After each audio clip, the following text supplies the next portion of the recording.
Hi guys, ഗൽബ്രോ YouTube channel എല്ലാവർക്കും സ്വാഗതം. Big boss Malayalam season 7 കുറച്ച് അപ്ഡേറ്റുമായിട്ട് വന്നിരിക്കുകയാണ് കേട്ടോ. അപ്പം കുറെ പേര് ഇങ്ങനെ കമന്റിലിട്ട് ചോദിക്കുന്നുണ്ട്, എന്തിനാണ് ഈ അനുമോളിനെ ഇങ്ങനെ ശിക്ഷിക്കുന്നത്? എന്തിനാ ലാലേട്ടാ, എന്താ ലാലേട്ടാ ഇങ്ങനെ അനുമോളിനെ പാവമല്ലേ? അപ്പം കുറെ പേര് ചോദിക്കുന്നുണ്ട്, അനുമോളിനെ സപ്പോർട്ട് ചെയ്യുന്നവര് കുറെ പേര് ചോദിക്കുന്നുണ്ട്, എല്ലാ ദിവസവും എല്ലാ വീക്കെൻഡിലും വന്നിട്ട് അനുമോളിനെ ഇങ്ങനെ തെറി പറയുന്നത് എന്തിനാ ലാലേട്ടാ എന്ന് ചോദിക്കുന്നുണ്ട്. അപ്പം അതിന്റെ ഉത്തരം കൂടെ ഞാനൊന്ന് പറയാം. ഞാനൊരു അനുമോൾ വിരോധിയല്ല, അത് ആദ്യം പറയുകയാണ്.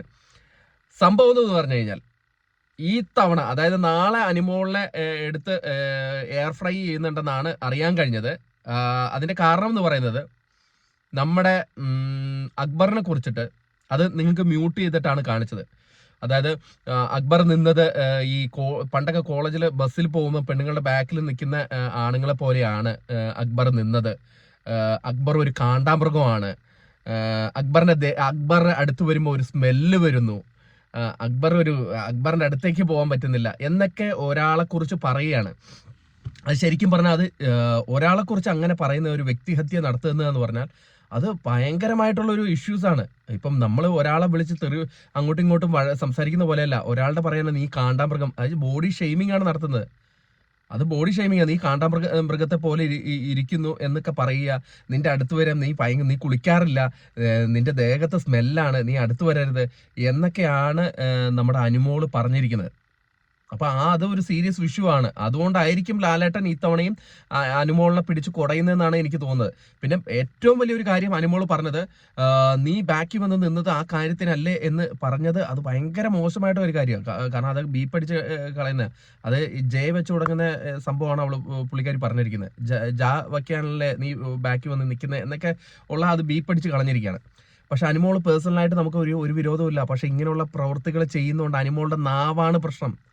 അനുമോളുടെ നാവാണ് പ്രശ്നം. നല്ലൊരു ഗെയിമറായിരുന്നു അനുമോൾ എവിടെ നിന്ന അനുമോളാണ് ലാസ്റ്റ് ആ പ്ലാച്ചിയും പ്ലൂച്ചിയൊക്കെ വന്ന് ആദിലയും നൂറയൊക്കെ ആയിട്ടുള്ള വേറൊരു പാസമൊക്കെ വന്ന് ഡൗണിലേക്ക് പോയിരിക്കുകയാണ്. ഒരു കപ്പടിക്കും എന്ന് പറഞ്ഞാൽ, ഈ തവണത്തെ ഒരു കപ്പടിക്കാൻ യോഗ്യത കൽപ്പിച്ചിരുന്ന, തുടക്കം തൊട്ടേ കൽപ്പിച്ചിരുന്ന ഒരു മത്സരാർത്ഥിയായിരുന്നു അനുമോൾ. ഒരു പെൺ മത്സരാർത്ഥിയായിരിക്കും ഈ തവണ ബിഗ് ബോസ് സീസൺ 7 ജേതാവ് എന്നൊക്കെ പ്രതീക്ഷിച്ചുകൊണ്ടിരുന്ന ഒരു മത്സരാർത്ഥിയായിരുന്നു അനുമോൾ. പക്ഷെ അനുമോൾ ഇപ്പോൾ ഇന്ന് എവിടെയാണ് കിടക്കുന്നത്?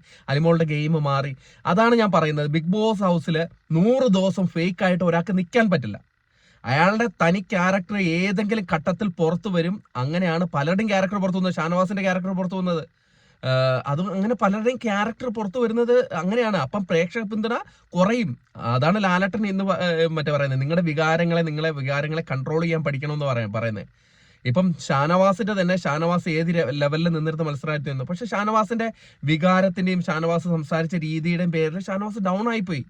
അതേ ഒരു കണ്ടസ്റ്റന്റ് ആണ് ഈ അനുമോള്. എന്റെ അഭിപ്രായത്തിൽ അനുമോള് നല്ല രീതിയിൽ കളിച്ചുകൊണ്ടിരുന്നത്. എല്ലാ ഗെയിംസിലും ടാസ്കുകളിലായിക്കോട്ടെ 100% കൊടുത്ത് നന്നായിട്ട് കളിക്കുന്ന ഒരു മത്സരാർത്ഥിയാണ്.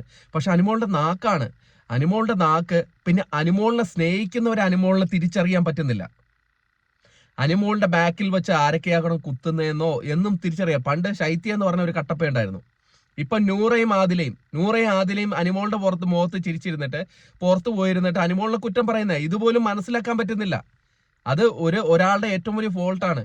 ഇങ്ങനെ ഒരു ഗെയിമിൽ വരുമ്പോൾ, ഇങ്ങനെ ഒരു റിയാലിറ്റി ഷോയിൽ വരുമ്പോൾ ഇതൊക്കെ മനസ്സിലാക്കി വേണം നമ്മൾ സ്ട്രാറ്റജി ഉണ്ടാക്കാൻ. പക്ഷെ അതൊന്നും മനസ്സിലായിട്ടില്ല. പക്ഷെ ഈ ഒരു കേസിലാണ് അനുമോൾ വീണ്ടും ഫ്രൈ ചെയ്യുന്നത്. എല്ലാവരും പറയുന്നു, എന്തുകൊണ്ടാണ് ലാലേട്ടൻ അനുമോളിനെ മാത്രം എടുത്ത് ഇങ്ങനെ കുടയുന്നതെന്ന്. പിന്നെ ഒരു കാര്യമുണ്ട്, ഈ നിങ്ങൾ സീസൺ 1 തൊട്ട് നോക്കിയാൽ മതി, ഏറ്റവും കൂടുതൽ പ്രേക്ഷക പിന്തുണ ഉള്ളവരൊക്കെ ആണ് ലാലേട്ടൻ അധികം റോസ്റ്റ് ചെയ്യുന്നത്.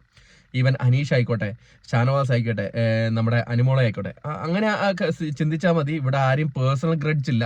പിന്നെ പ്രത്യേകിച്ച് നമ്മുടെ ഈ സീസൺ 7 എല്ലാവരും പേഴ്സണൽ ഗ്രഡ്ജ് വെച്ച് കളിക്കുന്നത്. അതെന്തായാലും ലാലേട്ടൻ ചോദിക്കുകയാണ് ചെയ്യണം. കാരണം എല്ലാവരും ജയിക്കാനല്ല. ലാലേട്ടൻ്റെ ഒരു പ്രൊമോയിലുണ്ടായിരുന്നു, തോൽപ്പിക്കാനാണ് നടക്കുന്നത്, ജയിക്കാനല്ല, സ്വന്തം ജയിക്കാനല്ല.